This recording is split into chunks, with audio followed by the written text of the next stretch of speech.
नमस्कार. एक तरी ओवी ज्ञानेशांची हे डॉक्टर वीरा करंदीकर आणि डॉक्टर हेवी इनामदार यांचे पुस्तक. आकाशवाणीवर झालेल्या कार्यक्रमाच्या या पुस्तकावृत्तीचे आपण क्रमशः वाचन करीत आहोत.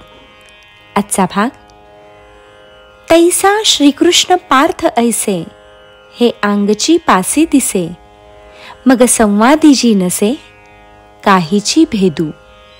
ज्ञानेश्वरीतील अध्याय 18, ओवी क्रमांक 1590.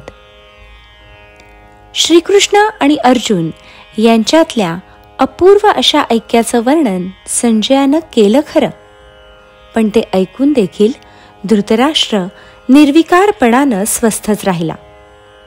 त्याची ही उदासीनता पाहून संजयाला खरं तर पुढे बोलवेना, पण कृष्णार्जुनांचा संवाद ही एक अद्भुत घटना होती.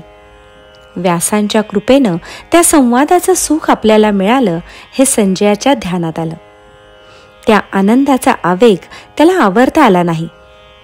हा अपूर्व संवाद ऐकून घेण्याची धृतराष्ट्राची योग्यता नाही हे तो जाणत होता, पण तरी देखील आनंदाच्या भरात तो पुढे बोलू लागला. संजय धृतराष्ट्राला म्हणाला, राजा, अर्जुन हा तुझ्या भावाचा मुलगा, तो तुझा जवळचा आप्त. अर्जुनाचं बोलणं भगवंतांना अतिशय गोड वाटलं. अरे, हे श्रीकृष्ण आणि तो अर्जुन असा भेद केवळ त्यांच्या शरीरापुरता दिसतो, पण त्यांच्यातला संवाद सुरू झाला की कोणताच भेद उरत नाही. महाराज, पूर्व समुद्र आणि पश्चिम समुद्र या नावातच काय तो वेगळेपणा आहे, पण सगळं पाणी एकच आहे. असं पहा की आरशापेक्षा अधिक स्वच्छ असे दोन पदार्थ जर एकमेकांजवळ आले तर ते एकमेकात आपण आपल्यालाच पाहतात. तसंच इथं घडलं. देवांच्यासह अर्जुन स्वतःला देवांच्या ठिकाणी पाहत होता आणि अर्जुनासह देव स्वतःला अर्जुनाच्या ठिकाणी पाहत होते. श्रीकृष्ण परमात्मा आणि महात्मा अर्जुन या दोघांमधला अद्भुत रोमांचकारी संवाद मी ऐकला.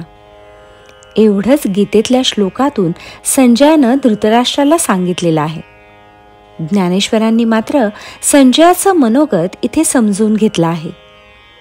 कृष्णार्जुनांच्या अपूर्व संवादाचं संजयाला झालेलं सुख त्यांनी अचूक ओळखलं आहे. दोन देही एक मन असा असाधारण ऐक्यभाव श्रीकृष्ण आणि अर्जुन यांच्या संवादातून व्यक्त झाला होता. त्या ऐक्याचा संजयाला आलेला प्रत्यय ज्ञानेश्वरांनी इथे शब्दांकित केला आहे. ज्ञानेश्वरांसारख्या लोकोत्तर प्रतिभेच्या कवीची ही किमया आहे.